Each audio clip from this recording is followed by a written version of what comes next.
What's going on, guys? Sean Nalawani, SeanNal.com. Just got back from the gym here, and today was one of those days where I just wasn't really in the mindset to train. Usually I don't have any issues with it because I actually enjoy working out most of the time, but legs is always a tough workout, and sometimes you're just kind of having an off day. I didn't sleep well last night, a lot of work to do right now, and the thought of going to the gym and training legs just really did not seem appealing at all. But what I've really realized after all these years of consistent training is that it's exactly that. It's the thought of going to the gym, or the thought of doing anything physically or mentally demanding. The thought itself is the real obstacle rather than the actual thing. In other words, the anticipation of discomfort is usually a lot worse than the actual experience of it. And the physical and mental state that you're in while you sit there anticipating the work ahead is not the same state that you're going to be in once you're actually there doing the work itself. Once you start taking action, it's like your brain just sort of flips on this switch and just automatically falls into the zone. Those negative thoughts just start to shut off, and everything feels different and starts flowing more easily. It's the same idea as when you're sitting there trying to write something, but it just feels like this huge daunting task because you're thinking about all 2,000 words that you have to write. You're thinking about it all at once, and so maybe you feel a bit paralyzed and you can't get started.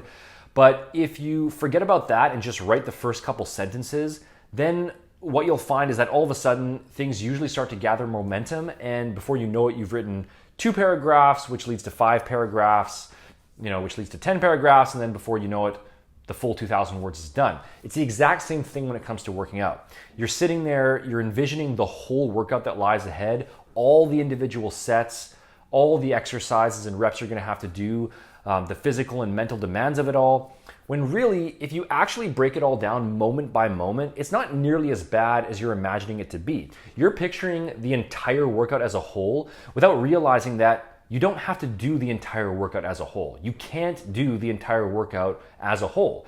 The workout itself is ultimately broken down into individual exercises, individual sets, and individual reps, and you can only ever do 1 rep at a time.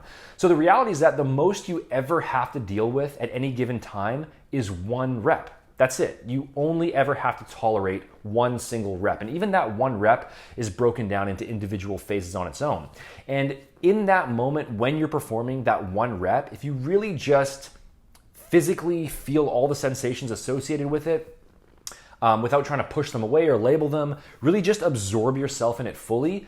It's almost like this meditative thing. You'll actually see that it's never really that bad, and it actually can be even pleasurable if you start assigning a different meaning to it and you realize that that physical discomfort is what's helping you become stronger and more fit and is moving you towards your goals.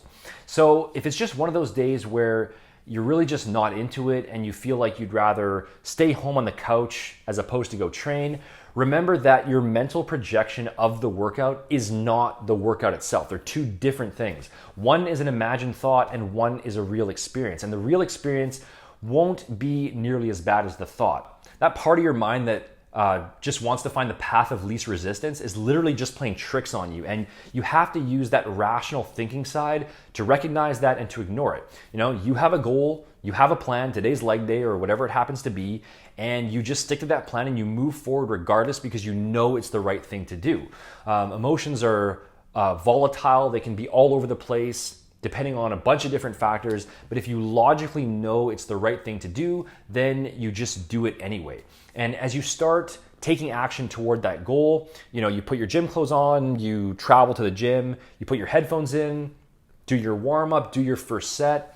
As you do those things, your whole mindset will usually just automatically shift as you go. That action just feeds on itself and it creates more and more momentum. And before you know it, you're right in the middle of your workout and you realize it's not a big deal.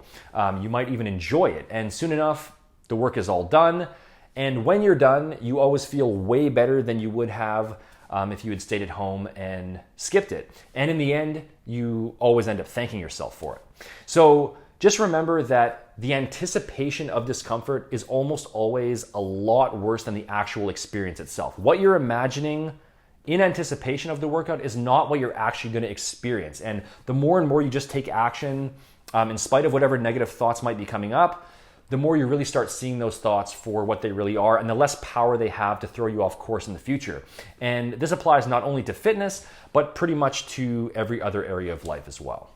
So thanks for watching, guys. Hope this was helpful. Hit that like button below and leave a comment if it was. The official website is over at SeanNell.com, and you can follow me on Facebook and Instagram as well if you aren't already. The links for that are below in the description box. Thanks for watching, guys, and I'll see you in the next video.